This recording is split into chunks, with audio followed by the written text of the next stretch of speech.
In last week's episode, I was discussing the justification for the tests I do in my microphone reviews, and when I was discussing the distance test, I said this.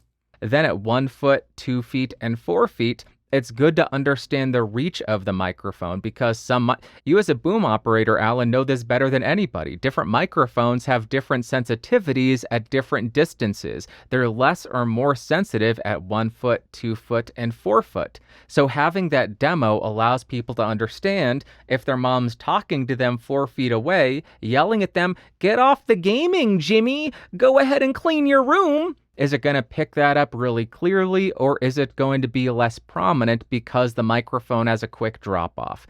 Current podcasting Bandrew here, and I had to lower my glasses to do this, but, well, actually, that could not be more incorrect. Different microphones, regardless of the mic type, whether it be a shotgun, a condenser, I know shotguns are condensers, dynamics, or ribbons, they do not have different drop-offs as you get further off. That doesn't exist, and I got called out on it. I got a commenter saying, "Hey, inverse square law, bruh." And yeah, that's correct. I also got a DM from Pags from MEI Studio saying, "Hey, wrong." Wrong. So instead of just taking their words for it, I figured, let's do some tests.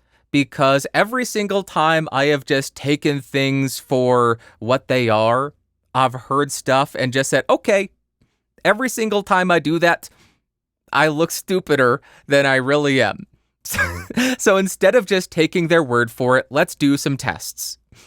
All right, for those watching, I have an unflattering angle set up, as well as 3 different microphones, a large diaphragm condenser, a large diaphragm dynamic, and a shotgun microphone, U87, SM7B, MKH416.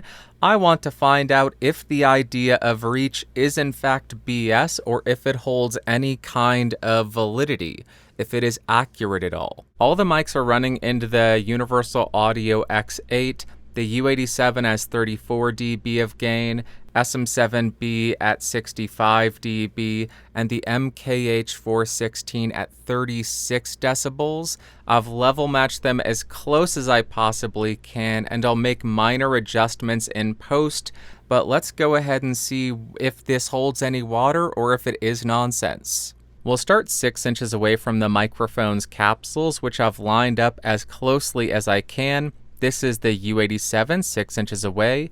This is the SM7B, 6 inches away. And this is the MKH416, 6 inches away. Here's how they sound. Do they sound the same level? They should, because I level match them. Now I am 1 foot away from the microphone, so this is 12 inches from the U87 capsule, 12 inches from the SM7B capsule, and 12 inches from the MKH416 capsule.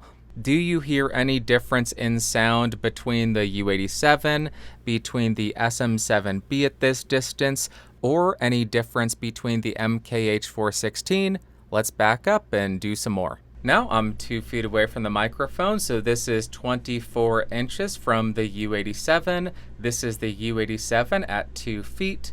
This is the SM7B at 2 feet, 2 feet from the SM7B, and 2 feet from the MKH416. What kind of difference do you hear? Again, U87, this is the U87.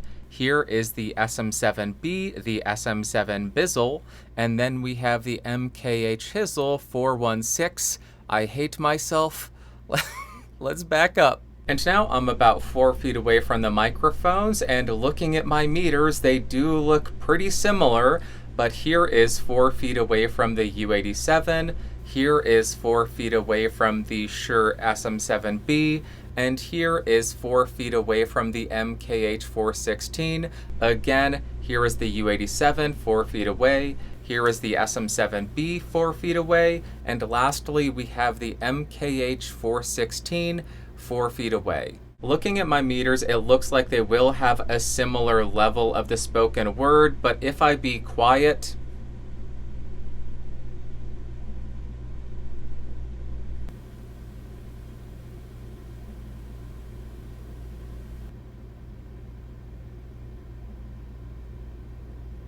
It looks like the 87 is picking up the most noise, the SM7B the second most, and the MKH416 the least. I'm also assuming you're going to hear the most room tone and reverb on the 87, second most on the SM7B, and least on the MKH416.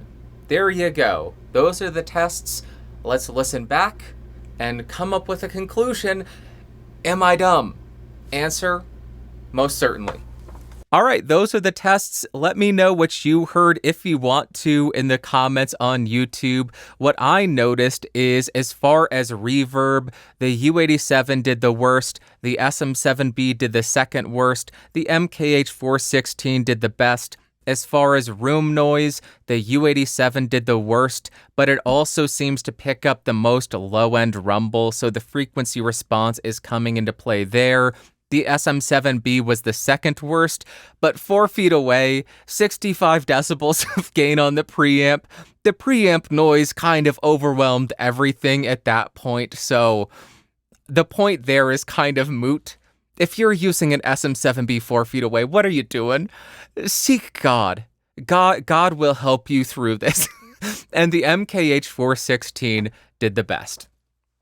So my conclusion is there is no magical reach. Dynamics do not drop off in sensitivity faster than condensers, shotguns, ribbons.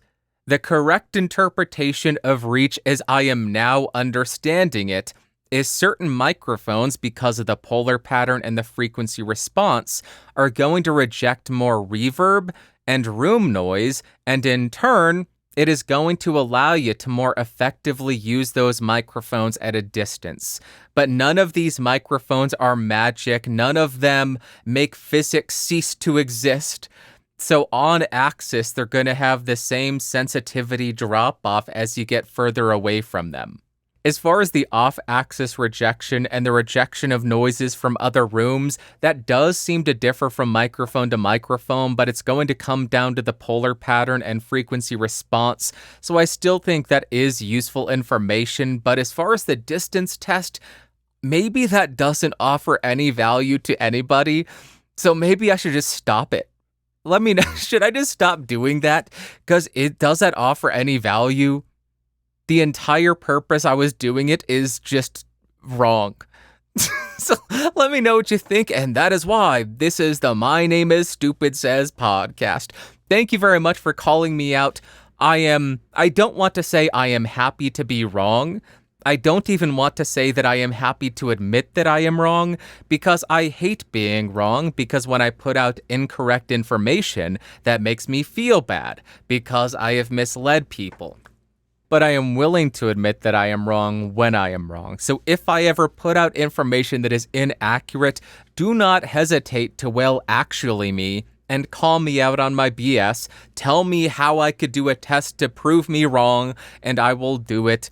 And we will move on, and we will all be better informed, and I will pass it on, and I will say, please, sir, may I have another, because my name is Kevin Bacon.